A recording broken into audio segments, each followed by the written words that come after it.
We got a great question from the audience the other day, and that is, how do you build a great team?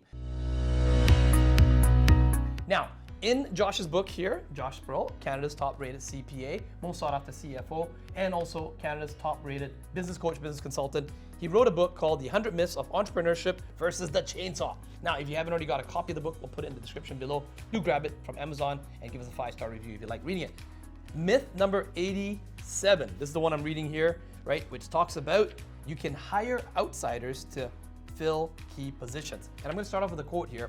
Those who build great companies understand that the ultimate throttle on growth for any great company is not markets or technology or competition or products. It is one thing above all others, the ability to get enough of the right people. Jim Collins, the author of Good to Great.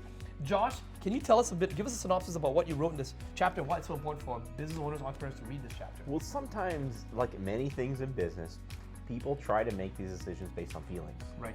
Based on anecdotal sayings, right? Yes.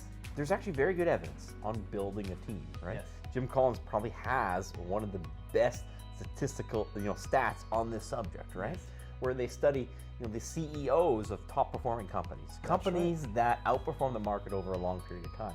And they find that 91% of companies that outperform the market have internally promoted CEOs. Oh, okay, yeah. They didn't get them from the outside. Right. Okay, so we talk about how do we build the right team. Yeah. It starts when you hire those junior positions. From the bottom, and those guys one day might end up being the CEO. One in maybe 100 or something, or exactly. This is the myth, is that we think we can take people from the outside. Right. When we get to a certain level, we're going to find Josh 2.0 or Desmond 2.0 and scale that position. And that's not really a scalable solution. Right. Okay. The people that you have now, your junior employees, have to be able to fill those senior roles in the future, right? Right. Because you win at business by doing something slightly different than your competition, okay? So when you hire from the outside, that person is going to come in. The chance that they're naturally going to acclimatize to your culture and your process is relatively low, right? They're normally going to gravitate back to the industry norms, but the problem is the industry norms are usually in direct conflict with your differentiation factors. Correct. You're winning because you do it a certain way. Yes. The people from the outside want to do it the way everybody else does it, right? Right. And they've been doing it the way everybody else does it for a long period of time, right? Correct. So the chance that they will come in and both align with everybody else as a cultural fit and agree with the way you're doing it, it's very, very low. Right. Okay. Even if they agree, they might not know how to do it, right? Right. Plus, let's take it from the other perspective. Imagine those junior employees who are helping you build this thing. Right. You hire 1, 2, 3 of them. They're around for a year, 2 years, 3 years. Then you get big enough to hire a manager. Right. Pay out a bigger fee. Yes. And what do they see?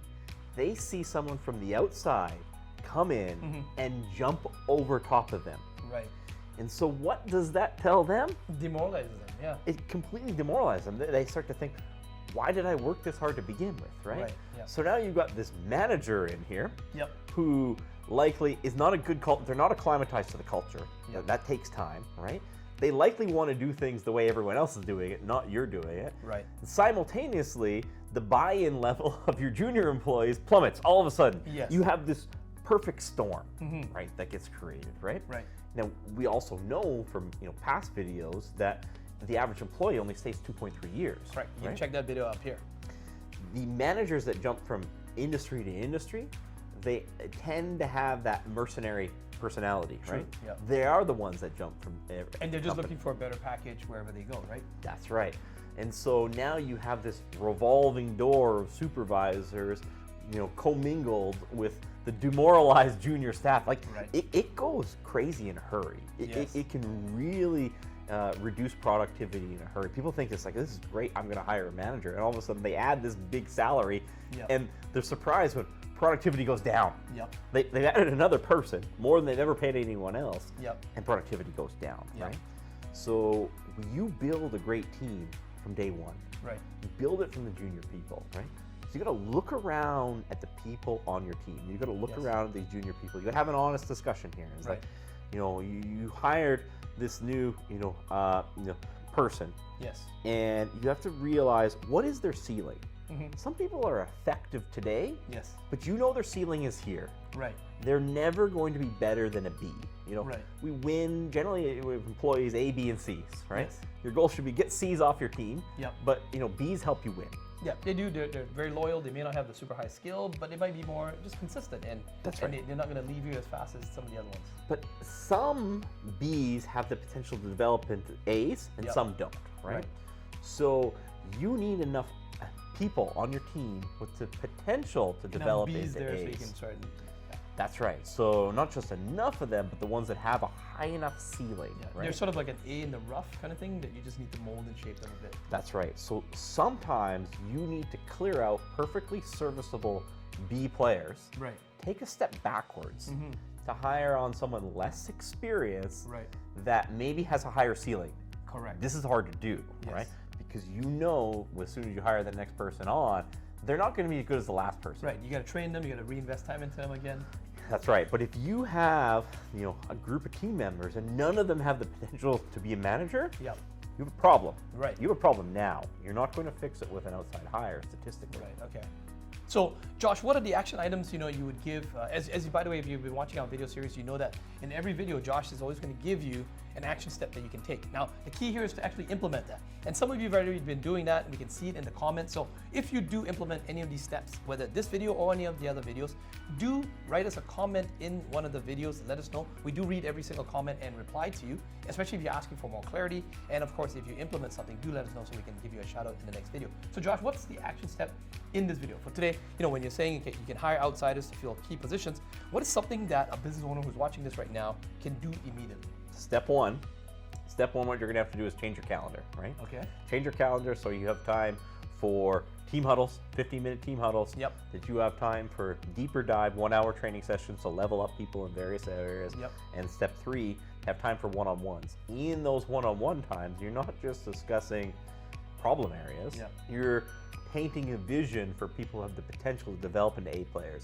What does that look like for you if you become an A player and we get to this level? You get that salary bump, you get that different title, you get extra time off. How does it align with their goals?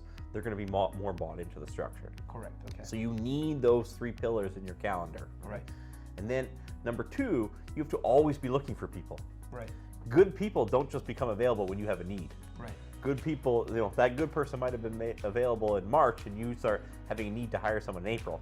You should have been looking the whole time, right? Right. Okay. So you need to be looking for employees all the time, right? Right. Then you need to take an aggregate look of all of your employees, right? Yes. And you need to understand, it's like, if I look at these 5 people working for me now, 5 years from now, can one of them lead a team of 5 or 10 people? Can one of them grow to my level? Right. If not, if you're making those reasonable steps to level them up and it's not working, you need to clear out some B's to make room for new, less experienced B's who might grow into A's, right? Okay. And it's a hard thing. People want that quick hit. Yes. The allure with the outsiders is quick. Yep. You launch an ad, all of a sudden you solve that problem. Yeah. But Jim Collins, he proved it, right? Right. Why do 91% of the companies that outperform the market have internally promoted CEOs, right? Right. Why are we, it goes back to everything that we do in business, and we take the chainsaw. We want to take the chainsaw to these myths, because these lies are the lies that are standing between you and building that $1 million business. And one of those lies is that you'll be able to scale, you'll be able to hire outsiders in key positions. Right. It could work. Yeah. But statistically, it's not going to work. Right. It's easier if it comes from the inside and all the way up the all the way up the chain of command, right? Not easier so much as more likely. Right. Okay. Easier is hiring from the outside. That's why we do it, okay, right? Gotcha. It's actually a little bit hard. It's a little bit slower, right? It's the go to the gym every day as opposed to the 5-minute apps. Right. Exactly, Right. Yeah. It's more likely to work, right? And so we need to actually understand that that's a low percentage shot, because then when you get there, it's more likely you're going to be able to fill that role. And you just think of the culture. We always talk about how does culture build. It's like that creates an incredibly strong culture. It does, yeah. It just goes from you almost call it like a generation inside a business, where that new group of hires around this time suddenly becomes the managers, right? Yep. That culture is incredibly strong if you build it, and that becomes that snowball, right? Yeah. And people talk about culture eating strategy for breakfast. Yep. What they don't like to talk about is usually someone was very strategic in building that culture. Yep. Right? And you do that from day one, right? You do that from your first hire. You do that every time you hire a junior staff. You're hiring someone just to answer the phones. Right. Does that person have a bigger ceiling, right? Right. Do I have anybody on my team who has that? You gotta ask yourself that. Mm-hmm. Wow. So if you found that helpful and you want more answers or clarity in these questions, even if you have some questions of other future videos you'd like us to write or do about, please do comment in the comment section below. Grab a copy of the book from the description. In the description as well too, if you purchase it from Amazon and you like the book, give us a 5-star review. Let us know in the comments. We'd love to give you a shout out in a future video. And with that, we'll see you in the next video.